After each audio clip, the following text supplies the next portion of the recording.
Hi everyone, this is Mia here for the Global Campaign for Education United States chapter.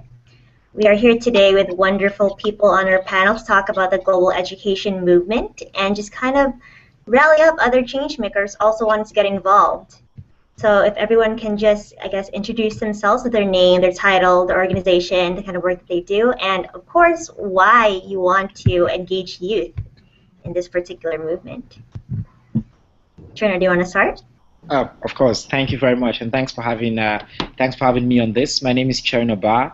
I am from Sierra Leone. I wear a couple of hats. I am the Youth Engagement Officer at a World at School, and I serve as the chairperson as well for the Youth Advocacy Group of the Global Education First Initiative. Glad to be here. Ed? Great. Well, thanks, Mia, for inviting me as well. It's really fun. My name is Ed Gragert, and I'm the Executive Director of the Global Campaign for Education US, and I am based in Washington, D.C., and we are a coalition of about 70 now organizations, NGOs in the United States that are all in some way working to ensure that all young people worldwide have access to a quality education. Kolleen? My name is Kolleen Bouchane. I also wear a couple of hats. I'm the Director of Policy and Advocacy for A World at School, and I'm also the Director of Policy and Research for the Global Business Coalition for Education. We are just about to launch our 500-day campaign next week, which is 500 days counting down to the end of 2015 and the Millennium Development Goal 2 to get all kids in school. So it's a very exciting time for us. And Mark? Great, I'm Mark Engman. I'm with the U.S. Fund for UNICEF. I'm Director of Public Policy and Advocacy here.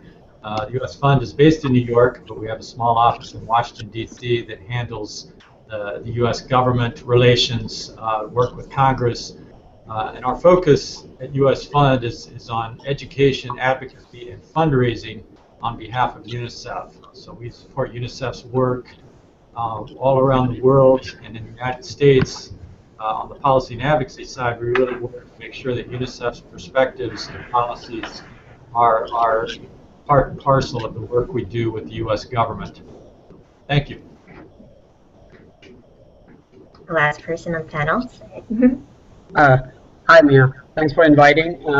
My name is Syed, and I also wear a couple of hats, and I've done a lot of sporadic work with youth.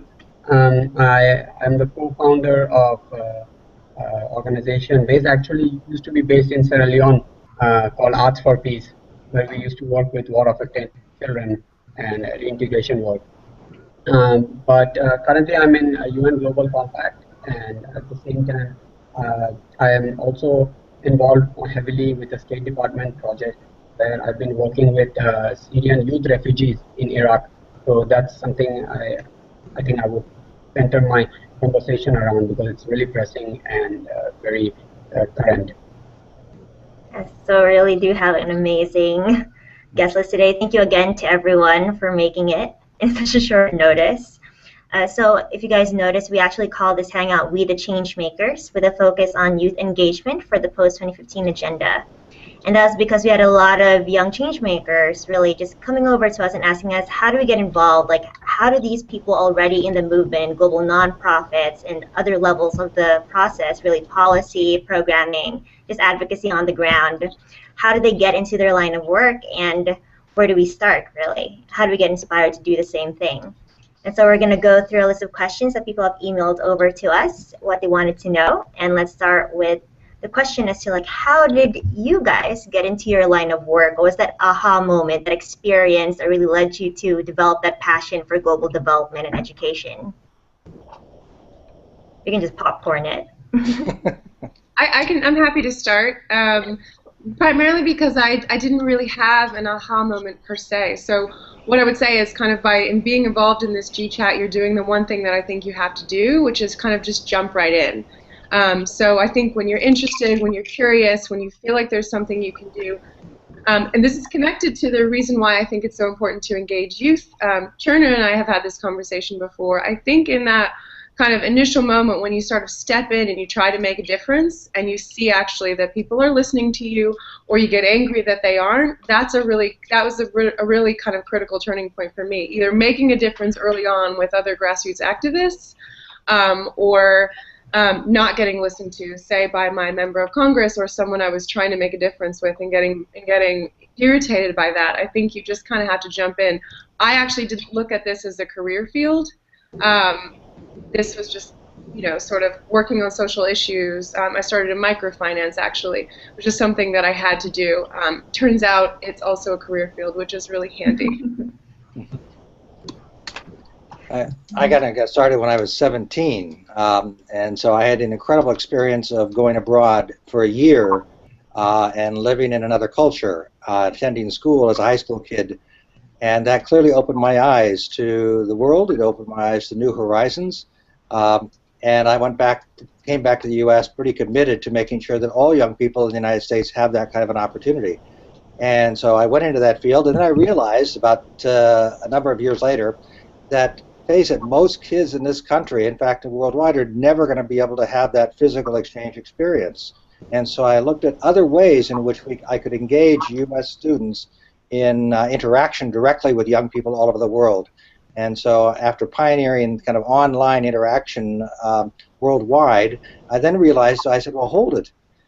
We're still the very privileged, the ones who actually can work online internationally using technologies, and look at all those young people out there who have no access whatsoever to education. And so I jumped 2 years ago to now moving toward making sure that all of that prior experience now can be aimed at in enabling young people worldwide to get an education, and motivating young people in this country to see how they are connected to that very issue, and in fact can indeed make a difference on the national level, on the local level, as well as the global level. I can go next. Please. Who's going next? I can go next. Yes. Go ahead. I got you. In terms of what was the moment, I think it was a very early age. I mean, I come from Bangladesh, and I grew up in one of the small towns by the south, and Bangladesh back in the day still used to get a lot of really bad natural disaster hurricanes. And what my father used to do is every time after a hurricane, he would just drive us around the town, and just to show like how people live and how things, these kind of natural disasters affect people. Once in one of those tours, I saw a person's house, a family's house, was like washed away, and it was actually up on the tree, and there was a cow who actually was dead on that. I think that picture just stuck to me, and I always since then wanted to like somehow be involved, and just be involved in somehow helping people or development, or just and recognizing my privilege as it's been mentioned.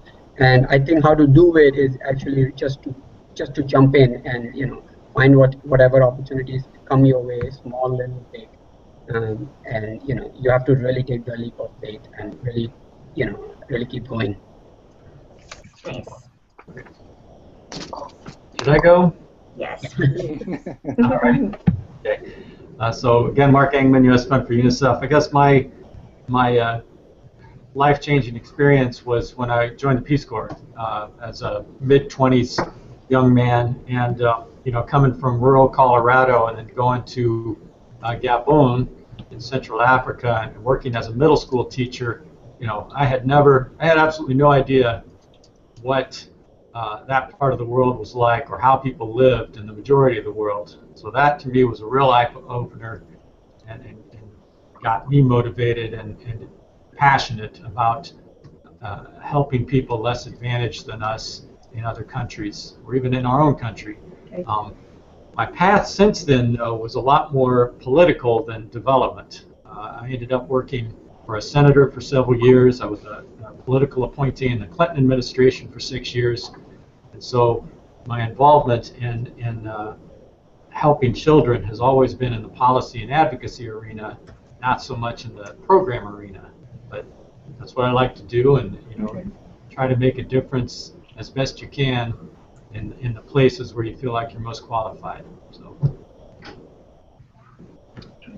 Well, I guess it's I have to go now as well. So I mean, I started as well when I was very young. I started in Sierra Leone when I was 15 years old, and as Kolleen said, we had this conversation before. And for me, it was, you know, when you're a young person, I know we have a lot of young people hopefully watching this. You always have a sense of what is right and what is not, and you always ask yourself that question. That's just not right, and you want to do something about it. And oftentimes you think it's not right, but you think, you know, I don't have the power to change it. I'm not going to do anything about it. I happen to be one of the lucky few who said, you know what, I could possibly do something about it. And I got my friends together, and we made like a really daring move and went on to a government minister and said, why is this not happening? And she ended up telling us, well, because nobody has done it. Why don't you go ahead and organize, and we will support you? And for me, that's how it started. And one thing has led to the other. And at the end of the day, for me, it's always been about empowering young people to be able to be part of the processes that affect their lives. And through this work, and this is how I come to where I am today, through kind of like fighting for children's rights, fighting for youth rights, the conclusion is that it comes down to empowerment, and empowerment is an education issue. So that's kind of how I ended up now moving around and now focusing almost exclusively on education. But it's always just been about giving young people a voice to be part of the decisions that affect their lives, and that's how I started. I really enjoyed your responses. So one thing I actually heard about was how people really recognize their privilege and really took kind of personal agency to make a change in their immediate communities or even the larger scale in policy. Can you guys hear me right now? Yes. Yes. And I guess that's a good segue actually for our next question, which is regarding, you know, what particular issue are you most passionate about when it comes to education, and what do you feel is yet to be done about it or needs to be addressed in the current agenda? Who wants to start in this one?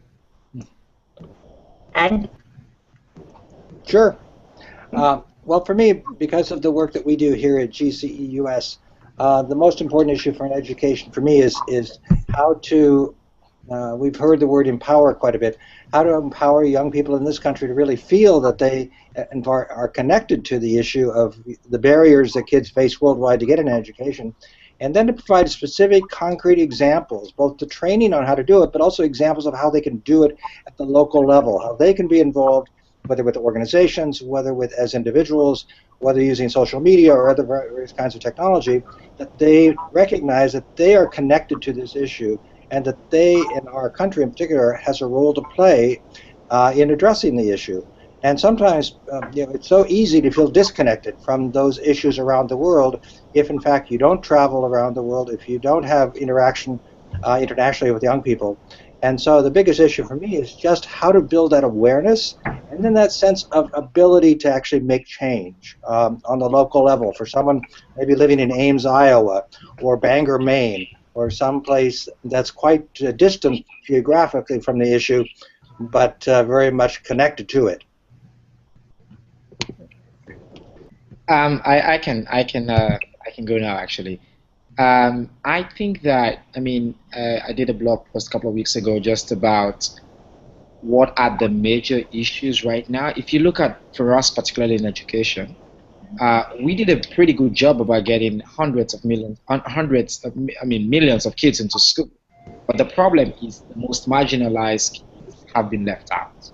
So those that were on the bottom of the ladder have been left out. So what we have is not necessary, it's an equity issue.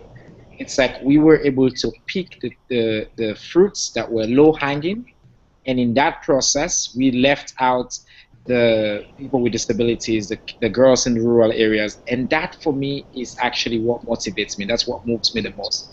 It's how can we have an inclusive global agenda that is targeted at the level of the people that we will not reach if we don't try hard enough. You know, for those of us that work on girls' education, we know that for girls, if you don't build, if you don't plan for them, build for them, go out and get them, they're not going to come. So I think we need a focus on equity to make sure that we're bringing everybody on board, and that's what World at School focuses on. That's what we focus on as well with the YAG, and also a focus on not only getting kids into school, which we spend a lot of money in, which a lot of kids are in school, but most of that, a good chunk of that money is wasted because there was not sufficient focus on what kids are learning. So the quality aspect. And when I say what they're learning, it's not only learning to read or write or count and all that, but also just the way of learning, citizenship, global citizenship and things like that. So I think that has to be the focus in the next agenda. I would I'd second Chernor's point about equity, because I think the part for me that is kind of the scariest in this moment is that while we actually have out-of-school numbers on the rise, particularly in some places for the most marginalized, we also have a decline in financing over the last 2 years. So what seems to have happened is that concurrently some funders have said, oh, we got close enough, at the same time that some are saying, we can't achieve the Millennium Development Goal to get all kids in school by the end of 2015, which from my point of view, from our point of view, is ridiculous. We can absolutely achieve it. We just really have to step up. So for us, it's about, the Global Campaign for Education and A World at School and others who are working on this together, building a movement that says, hold on a second, we're not going to tolerate this. We got quite far on some of the health MDGs, far surpassing what people expected, for example, in HIV/AIDS. And that's possible in education as well, but it takes what Chernor said, which is a focus on equity, a focus on the obstacles that are keeping those most marginalized kids, especially girls, out of school. Follow up? If you'll indulge me, I just want to take a couple of minutes just to make sure that we're on the same page here in terms of MDGs and then the post-MDGs. That the MDG number 2, I think it was, that was passed in 1990, was to ensure that all children, boys and girls, are able to complete primary schooling. And there were several indicators attached to that. That's the goal we're trying to reach by the end of 2015. We've made huge progress over the past 2 decades. We've cut the number of kids out of school in half, even with population growth in that time. Are we going to meet the MDG goal by the end of next year? I don't know. Doesn't look like it. There's been a bit of stagnation in the decrease in the number of kids who are actually able to go to primary school. Chernor's points are well taken, that one of the problems with the MDGs is that even though they set great goals, very concrete goals, they didn't look at equity issues. So you had a goal that basically was a national goal, and it didn't look how individual populations were affected. And then for education, it didn't look at equality. So those are a couple of issues that the post-MDG development process is trying to address. Everybody's got to have access to primary education. Everybody has to have access to secondary education, and they have to learn something when they get out of school. And those are key themes for UNICEF as well. I also wanted to mention a couple of other things that are related to education that have more to do with child rights and child protection.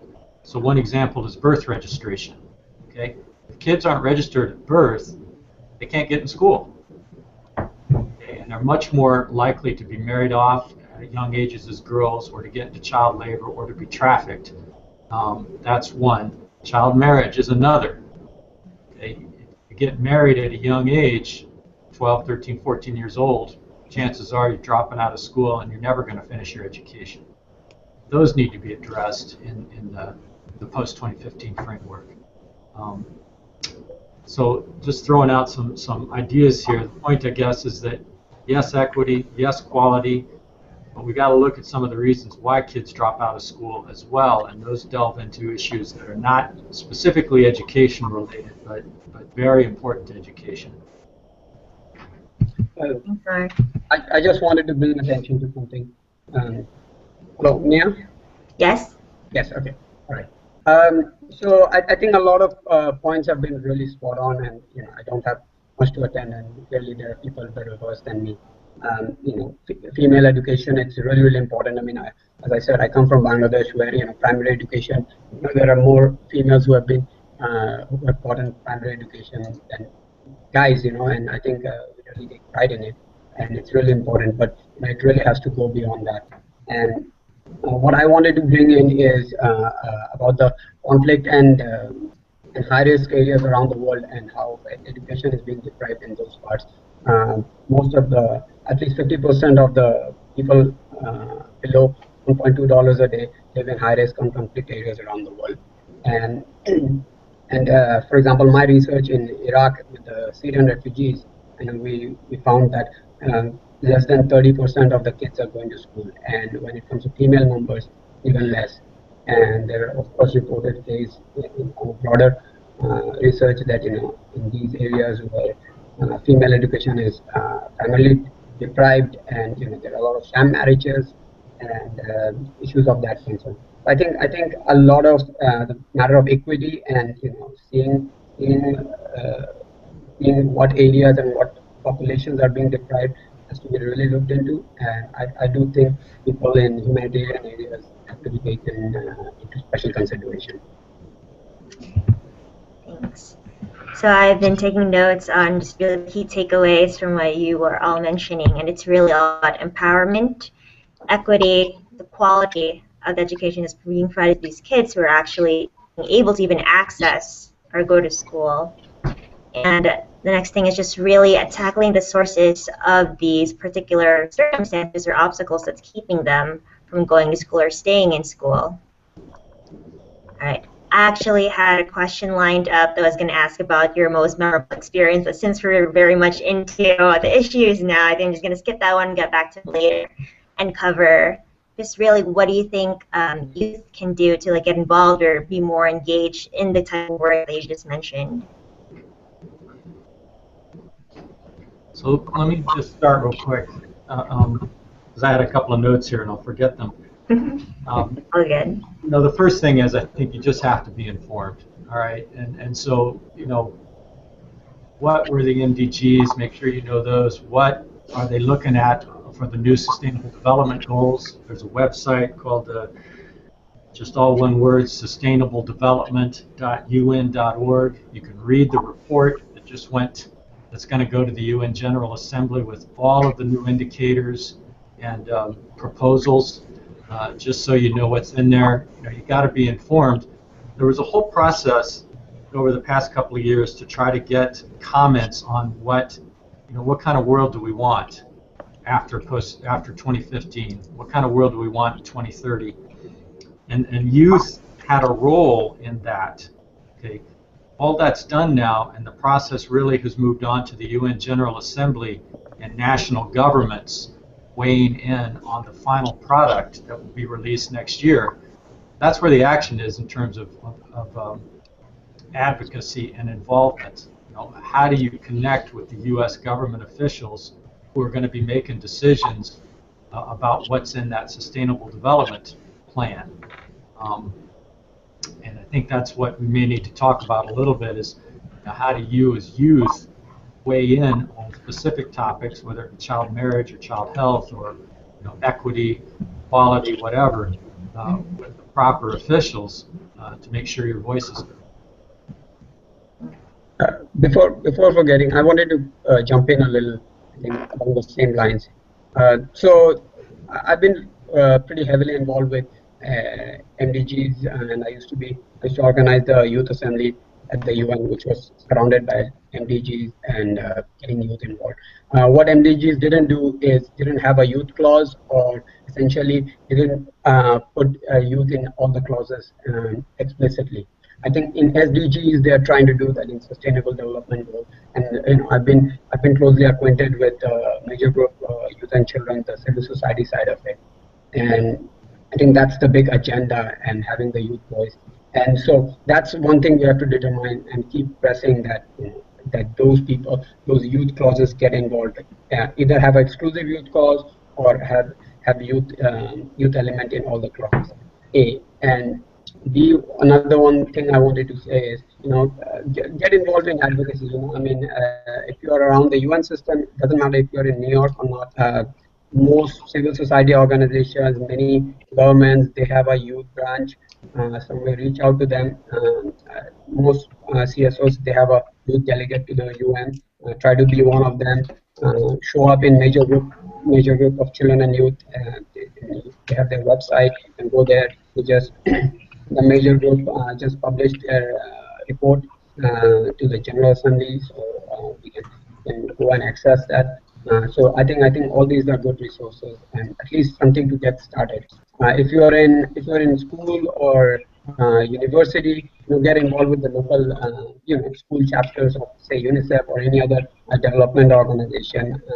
I remember I used to be in a few of them. I think Millennium Campus Network, that's around. So there are many ways to be involved, and it really starts from small involvement like that. I would say, sorry, Ed, did I interrupt you? I'm happy to follow you, Chernor. I will say a couple of things. First, if you're already watching us, you probably are in the top half of young people who have incredible access to, a lot of opportunities. So if you're watching this hangout, you have internet, you have a computer, or at least you have access to this. You are already exposed to this sort of information. And just knowing how to use that to find out how to get engaged, I think. But I think just acknowledging that you already have that, and then how to navigate that would be the next thing. But specifically, for a young person who, let's say, you're here in the U.S. or around the world, and you're watching this and you're wondering, what can I do? There are different levels. I think, as I said at the beginning, for me, advocacy is about what inspires you, what moves you. Not all of us are going to be education advocates. Not all of us can come to the UN. Not all of us can be involved with GC or things like that. But whatever you do, what moves you? What gets you interested? What makes you think that's not right anyway? What makes you mad, as we say in our youth toolkit? And if you answer that question, if it's about 58 million kids are out of school, and like me, you think that's unacceptable, and you want to join a campaign, that's where you start. And you can start by joining us. Syed was saying great campus organizations like She's the First, which has like great campus movements all around the US and are doing a terrific work about trying to get girls into school. Or you can be one of the global youth ambassadors for a world at school. And that's a program we're very proud of. We work with a lot of young people around the world. We have about 500 youth from 85 countries around the world who have signed on to be part of this campaign to get every child into school and learning. And that's a great movement. You exchange resources amongst yourself and all of that. But beyond that, we have a youth toolkit that we've put out as well, working with Plan International, UNICEF, Women Thrive, and other partners. That actually is a step-by-step guide on what you can do. And it really ranges from you just getting your friends together like I did and asking that tough question and saying, I'm going to go out there, I'm going to do something, I'm going to knock on doors, I'm going to send that email, I'm going to sign that petition, I'm going to change my Facebook profile. But every little thing you do counts. You just get involved because there's a lot you can do. That's true. Oh, well, I mean, that's a great segue. Thanks, Chernor, because I really appreciate how you've highlighted that there's something on every level and anywhere to do. For example, one resource, including some of the organizations you've already mentioned, are the members of GCE-US. So if you go to gcus-gce-us.org, the organizations you've just all mentioned are all there, and they're looking for ways to involve young people in their programming, both on the local level, but also on the national level. And one of the ways that we work with young people is to bring them to Washington, D.C. twice a year. Those that are age 18 to 25 for 3.5 days of advocacy training, how to go back to one's community and be an advocate for global education. And so we engage them with individuals who have personal experience with the obstacles that kids face in getting education. And as some of you know, one of those ways is to engage them with individuals who've been involved in violence and conflict to show how that affects the ability to get an education. We also introduce them to who are the players who are actually addressing these issues and how do you message it.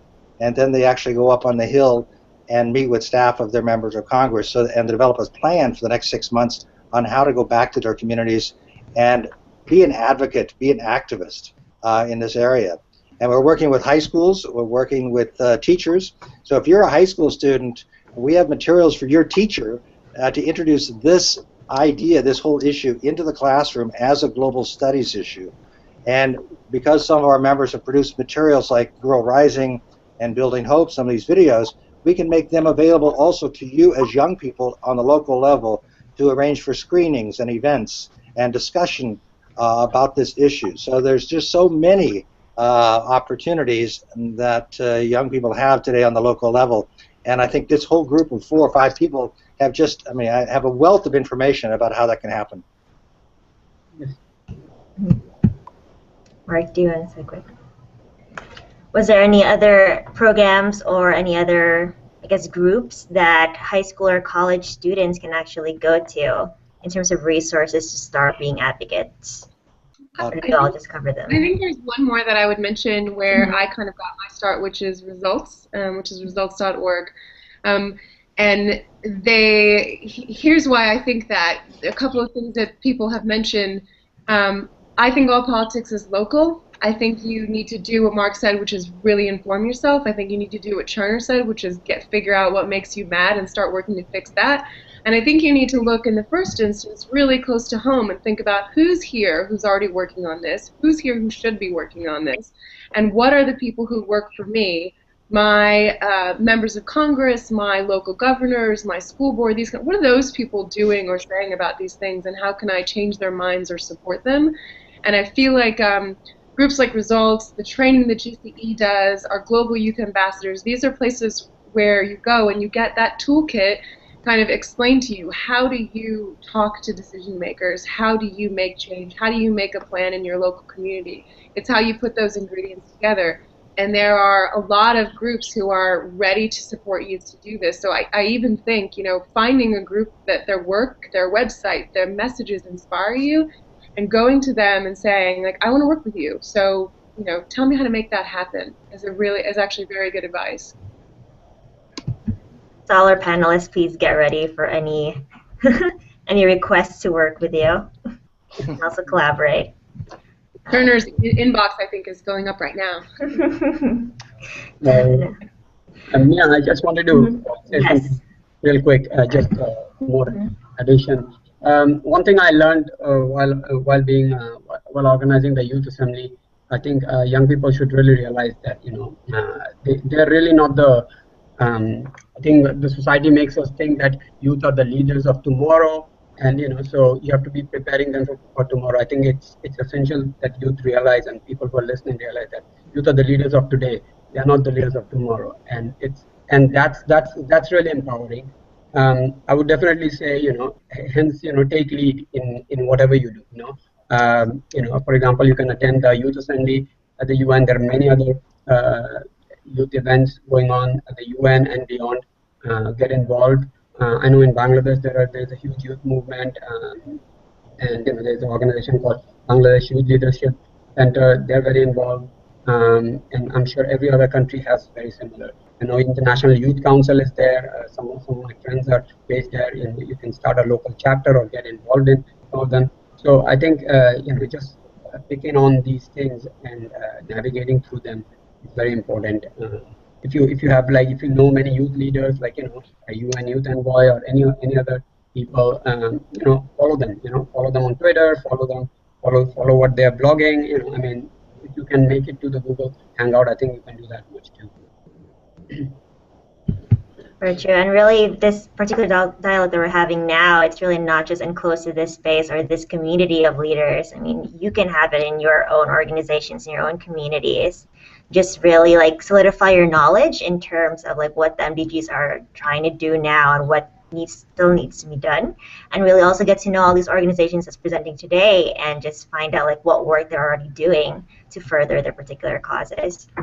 So we're actually getting a couple of questions from the Changemakers just listening on the Hangout, but I will tell you guys to please wait until our Q&A later on. I just want to also just get our panelists, the time they have to really spare some like moments on like what their work is doing, as well as like any other tips or advice they want to give to other change makers. So the next question was on recent professionals and really, I guess, the people who are trying to build a career right now in international development education. Like, what would you tell them in terms of like what they should study, or like what networking tips you can probably give them, or platforms they should use to get to where they want to be eventually? Who wants to start? There's so much. I can start. In terms of study, and I will bet you that there's a different answer from every single panelist, which proves one thing, which is there is no one path. Very But in true. terms of study, I've actually always studied kind of war and conflict and political processes, but I've always worked on development. I actually feel like kind of broadening your area of study and then focusing your area of work has been a really important way for me to get at what I think is actually going to drive change. So studying in general sort of how poverty works, what kinds of things lead to, Mark pointed to this a little bit, which is, we're working on education, but there are huge things that matter there. Education emergencies, that's half of all children out of school. Child marriage, child labor, there are big pieces of the work which really help to understand them if you really want to get at kind of those underlying root cause issues. In terms of kind of the networking piece, I wouldn't say I'm a very good networker. One thing I've done well, kind of accidentally, is that I ignore people's, I'm not sure if I should say this, I ignore people's titles and their kind of stature or the hierarchy, and I go straight into what they're saying and what they're doing. And I've discovered over multiple years that people I respected 10 or 15 years ago, when they were fairly junior in their organizations, are now actually, as I suspected, the people who are driving change. And that's been really important, because I feel like I've continued to land in places where the people that I want to work with, the people who are doing things the right way with the right intention, that's who I'm working with now. 10 or 15 years ago, they might not have been kind of a panelist who was actually kind of having a high title or whatever, but they were speaking truth. And so you have to attract yourself to people who make sense, not people who are running things right this minute. Wow. Wow, I just wanted to agree with you. I mean, it's really well put. So I could say a few words. And I have to say, in my job, I don't do a lot of hiring, but we do get resumes for different positions. And you go through these resumes, and I'm looking at the qualifications and the experiences of some of the young people, and I'm like, I couldn't get this job. I mean, some of the resumes we see are unbelievable. What these kids have done in school and their volunteer work and all that. So how do you make a decision? And a lot of times it boils down to, has the candidate really shown the initiative in the areas that you're working in? Do they have specific experience? Do they have something that shows that they've really put their money where their mouths are? And that's the difference. So I think one point is, if you're interested in a particular field, it helps to show that you've invested in it personally. You volunteered, you tried to do something in that particular field. The networking thing, I can't stress enough. I don't think I've ever gotten a job that I've actually applied for, even though you have to do that. Just got to get out and talk to people, learn about their organizations, learn about their jobs, and try to find out, where you fit best and what interests you. I like Kolleen's point about the education part. I mean, a lot of times when you get involved in this work, you're presented with a variety of challenges, and you need a variety of skills to deal with those challenges. So sort of a varied education helps in that. Once you define a particular field, then you specialize. If you decide you want to do health programming, then a public health or a medical background will be necessary. If you want to teach, a teaching background, teaching education is necessary. But I don't know that you want to do that first and then go out and look. I think it's better to have a strong for lack of a better word, liberal arts education that prepares you for a variety of challenges, and then you figure out, you know, how you want to apply that. So just a few thoughts from this end. I wanted to add to that, and maybe just tell a simple story, because I do agree with you guys and say, you know, when I was younger, like most people in developing countries, my parents wanted me to be a doctor, or I don't know, an accountant. They said I should be a professional course. And so throughout high school, I was forced to take the sciences and the kind of like more accounting subject. But everything that I did, my work, my action, my activism, you know, I didn't enjoy reading the books. I didn't enjoy reading about accounting, and that's not I passed them, I aced them, but it wasn't who I was. So I think I'll go back to that. I think for me, the primary thing for you as an advocate and activist in this world and trying to do whatever, and there are a lot of people who just love numbers, and you will bring about great change using your numbers. But first, are you going to be attracted to that book? Are you going to be attracted even when you choose to study? Is that going to be something that you're interested in? Is it going to intrigue you? That, for me, would be my advice to you. You study what you like, what you're interested in. When you come, you know, what will make you at peace with yourself? That this is what I want to dig deeper into. And it's the same thing around the career choices and how you move on. Because if you like it, if you're moved by it, if you're mad by it, if you think you want to do something with that field, it's going to be what is going to steer you along that path. At least that's what it's done for me. From switching on to more liberal arts education when I could, actually without telling my parents, they found out afterwards, like, oh, sorry. You know, but because that's kind of what I thought I was good at, and that's where my passion was. And as these two guys have said as well, just networking, it's just amazing. Talk to people, get involved. Just make, you know, if it's something you love, do something about it. Just take that first initiative, and nothing is too small, and no conversation as well is too unimportant. Just tell people you're interested, volunteer, do something, put out rights. In this day and age, we have a lot of blogging opportunities. Let people be able to see you, and how you conduct yourself as well, which is very important in this day and age. On social media is important. What are you putting out there? What are you liking? What are you retweeting? Because even though you might say it's not an endorsement, but it gives us a sense of who you are. And people do check those things these days. So I think those will be some things I would say from the side. Wow, I don't know how I can add to any of this. I mean, I would just echo everything that everybody has said in terms of just career path change as your passions get recognized. That experience is really important. If you have an opportunity to get an international experience, that is obviously very key. And if you knocking on every door, I always have an expression saying that, you know, go until stop. You don't stand on the protocol as Kolleen mentioned either. You go and talk to people, and engage yourself with the issue that they particularly are involved in. And I don't know, if I had to really be honest, I would probably say that every job I got was by accident. Kind of like what Mark said. You fell into it because I was knocking on doors, because people knew me, and I associate with people who shared that same kind of interest and passion in the area. And so when something came up, they thought of me. And so it wasn't something that I set a path to get to, and so it's hard to direct others to do that.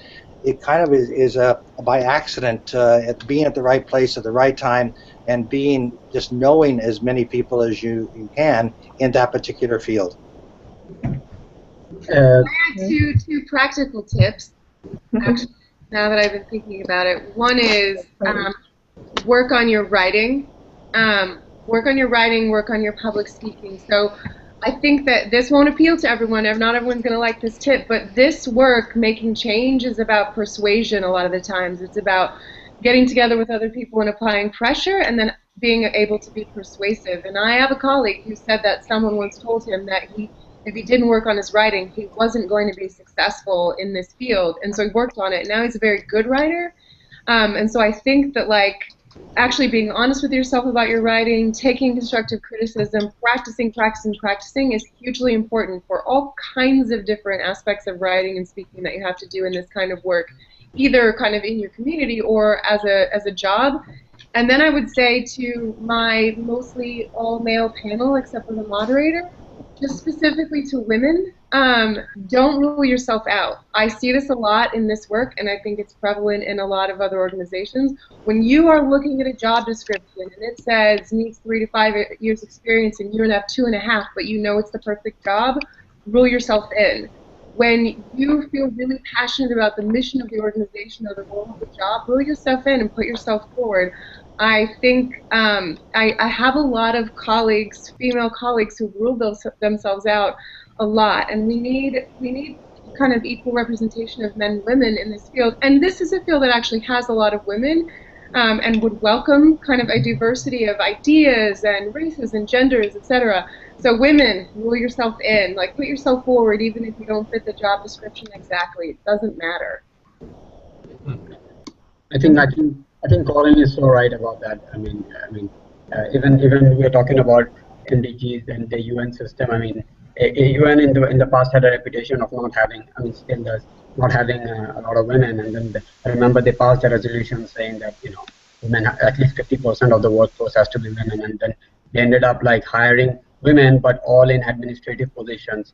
And so that was problematic. And then I think they passed another clause saying that women has to be 50% at all levels. And now they're trying to work on that. So it's a problem. And, you know, I mean, given, I mean, you know, as a male, I probably don't encounter that as much, at least definitely in my mindset.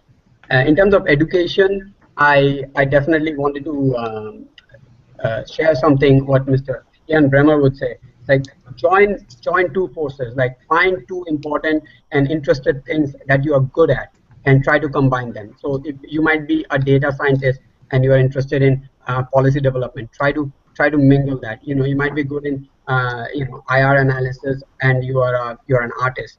You know, some way try to bring that together.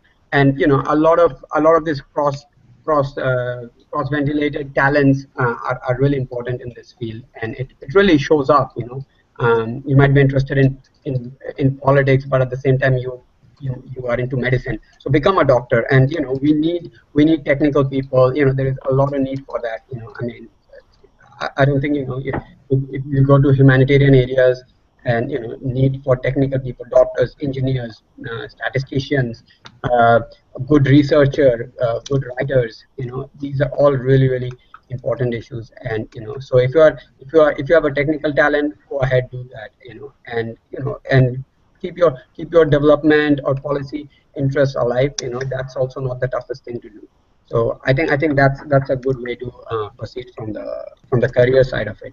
And in terms of like getting yourself involved, I think again, people mentioned volunteering, and you know, definitely interning, showing up to places. You know, it helps. You know, we don't. And again, I can't talk on behalf of my female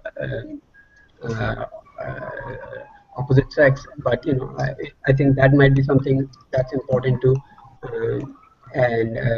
So I think those are all things we all need to have to juggle with and come up with how we deal with it. I think everybody deals with it at an individual level. All right, I'm just going to do a quick time check here. We have about 8 minutes left in the Hangout, and there's a few people with questions. So I actually asked all the panelists to provide a recommended reading list or even just kind of like their piece of wisdom with people. But let's cover some Q&A questions for now, and then we can wrap up with those few pieces. All right, first question we had was, how do you propose applying education in a culturally appropriate manner without imposing? And how do you incorporate education when the next stage is not developed?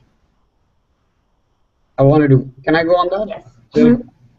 Less than a minute.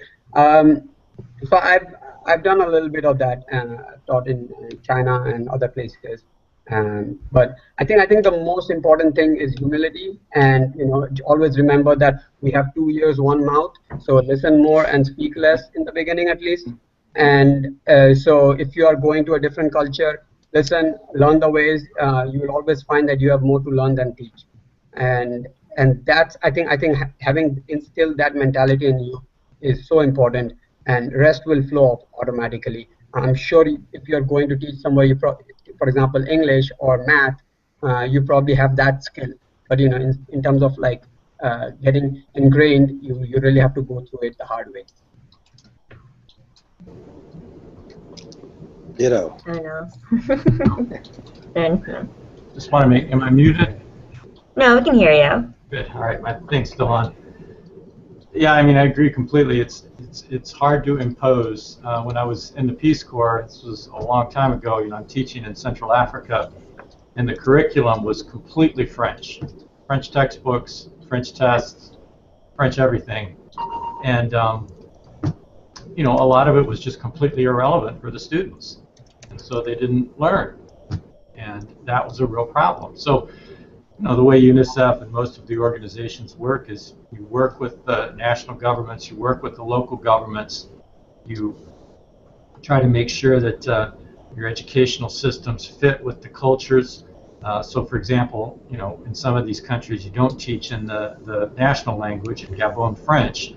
At the earliest ages you try to teach in a local language and then transfer eventually to a national language, just to make it easier for kids to learn. I will say, though, that although you don't want to call it imposing, some cultural norms have to change. All right, child marriage is an example. Female genital mutilation is an example. Those are cultural norms that have developed over time, and they need to change in order for girls to be able to access all the opportunities they deserve. But you can't impose those changes. You have to work with local populations, with community leaders, and convince them that the right way forward is to change these cultures. And they do change. I mean, people care about their kids, and when you present them with the facts and the realities, they'll make those changes themselves.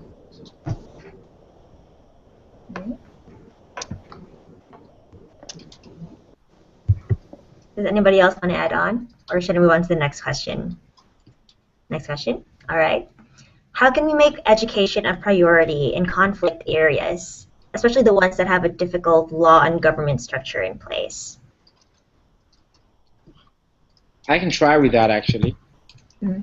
And I know. Well, Kolleen, you should probably. I'll pile on. I have a feeling we're going to say something very similar. But Yes, I mean, this is the centerpiece of the campaign that we're involved with, and right now, for example, we, with the start of the countdown campaign, which Kolleen mentioned, next week, a big focus is going to be on, well, it's already been actually on education in emergencies, and our youth ambassadors, for example, around the world, have been particularly calling for action on this. So we are part of the coalition to end attacks on schools. And, internationally, if there's a war or if people are refugees, healthcare is designated as unacceptable to have any attack on healthcare. But hundreds and hundreds, thousands of schools are still occupied in war zones, and there are no basically international guidelines or principles that are binding that would prevent warring factions from doing this. So one big thing that needs to happen is for the international community to come together and agree. And there is a template for that. The Lucens guidelines say that schools cannot be attacked, schools cannot be occupied, and schools are not war zones. This is a crucial message that we're excited by, and it's going to be a critical part of our campaign in the 500-day countdown campaign that Kolleen mentioned at the start. Kolleen, I know you have something to add. Always. Seconding all of that, of course, I think one of the important things about us creating pressure for education in emergencies and conflict areas is I think there's a big gap in people's understanding about education as a life-saving intervention. I'm using the example of Syria. Prior to the conflict in Syria, 98% of kids were in school. From the point of view of statistics, they'd achieved MGT2 nearly. Now, hundreds of thousands of children are refugees out of school. Those families are broken up. And protracted refugee crises can go on as long as 17 years, which is an entire generation or two of lost education. Now, how do you get yourself out of a poverty or refugee situation when you don't have any education, when you don't have any options? This becomes kind of, a really big problem. So until we treat education as the life-saving intervention that it is, kind of initially as the conflict starts and throughout the course of providing services to refugees and displaced people, we don't solve that problem.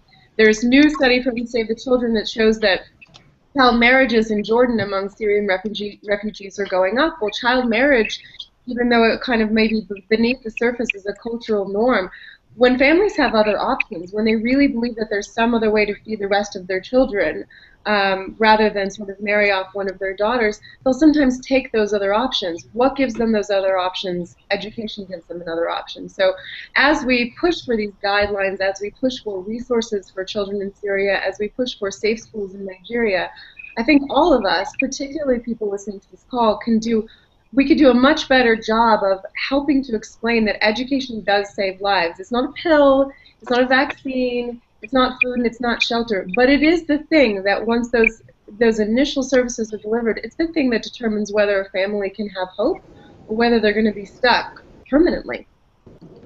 And just to bring this whole issue also back home a little bit, because as Chernor said earlier, the Global Coalition to Protect Education from Attack has developed the guidelines, but our own government hasn't signed those guidelines yet. And in fact, they're working right now with the Defense Department, and it's a role that the people in the United States, young people, can play to get our own government to subscribe to the same set of goals. I was involved in Iraq, involving kids in online collaboration right before the war at the school in Baghdad. And then during the war, we wanted to see what the impact was during that time, and we could not do it because the U.S. military had occupied the school in Baghdad. So it's not an issue of other countries exclusively, it's also an issue that we in the United States need to address. All right. That's everything. We've hit our time mark. I don't want to steal any more time from our panelists, but if you do have any more questions for them, feel free to find them on social media or reach out to their organizations. Hashtag is We the Changemakers to continue the conversation. And of course, I wanted to give them time to just share that piece of wisdom at the very end, or some quick memorable experience they wanted to share, just to wrap up nicely. Does anyone want to? Okay. I think my memorable experience is a very recent one. I think just going and working with the Syrian refugees in Iraq, I think, and the youth there, it really humbled me. I think one of the stories where you see a lot of acts of resilience, but one of the stories was I had to go and do research and go from 10 to 10, and one thing I had to do is everywhere I go I had to have tea. So and I think that cultural norm and that hospitality within the camps really humbled me, and I think I got reminded of my privilege every day when I did that, even though I was blasting with tea at the end of the day, but I had to have it. So I think those kind of experience just reinforces my passion for international development and just working in humanitarian areas. And I think I would really want to know what others think of. You want to go next? Well, I would just say what gives me hope is when I encounter young people in this country and they hear and they become aware of the issue, there's an amazing commitment and motivation to actually want to address these issues. I mentioned earlier the youth advocacy training that we do. We are heavily oversubscribed by the young people who want to do that training and become advocates for global education, and we can't keep up with that demand. So that's what gives me hope, that there's excitement, there's commitment, there's passion out there among young people to actually make a difference in this area. I like the hope in there, so I'm going to jump on the hope bandwagon. What gives me hope as well is, and I say this when I talk to young people, we have the largest generation of young people in history. We're the most informed, most connected, most traveled, and most engaged generation of young people we've ever seen. we also have, as I've said before, the most number of tools and resources available to us to make a change. So with all of those things, and there's a lot of hope that with this action, with this passion, with what we're doing at the World at School, what all these folks on the call are doing, we can actually see a big change quickly. For me, I've had the privilege of, both in Sierra Leone, going around the country talking to children and parents who have been affected by war, but I've done that as well in many countries around the world in emergencies. And the one thing they always told me that they wanted, they always wanted, they didn't want to lose, is education. Because education gives hope, Ed, and education is hope. So that, for me, is the one thing that drives what I do, that, irrespective of how hopeless the situation seems, people just want to reach out and say, I just want to go back to school. It represents, as Kolleen said, it's a life and death issue. They can take away anything from you, but they can never take away your education. That's correct. I might add, in addition to hope, the word believe. You have to believe that you can make a difference as an individual and together as a group. And remember that we have made a lot of progress in the world. Over the past 20 years, we've cut the number of kids out of school in half, despite population growth. Have we accomplished our goals? No. But we're making progress. Over the past 20 years, we cut the number of kids under 5 who died from preventable causes in half, even with population growth. Sometimes you read the papers and listen to the news, and it's just like, my God, the world's falling apart. Because they peddle all of the horrors of the world, but we're making progress, and it's thanks to people like you who believe they can make a difference and who go out and try to make that difference. That's what makes that progress happen. I think that's the bottom line. We are doing this. We're going to do this. We're going to end poverty. We're going to get all these kids in school. And joining this GChat, you're in a privileged position. You're going to be part of it. So whichever part of this advice responds to you, whichever part helps you understand where you're going next, you're going to be part of it. To not be part of it at this point, when I feel like we're in the home stretch, is crazy. So now's the time to ramp up. I'd also say, to the education point, we're talking about education, getting all these kids in school. Take advantage of every scrap of education, information, opportunity, online classes, read. Everything you get your hands on. It will matter. Thanks, everyone. So, round of thank yous again to all our panelists. Really take initiative and make or find those opportunities to create change. And of course, I also want to thank the Global Campaign for Education United States chapter for supporting this Google Hangout today. I wanted to actually tell you guys to follow them on Twitter at @GCE_US, or sign up for their email action alerts, where you can actually turn that advocacy into action and finding out more about their events and opportunities to get involved. Thank you again, guys.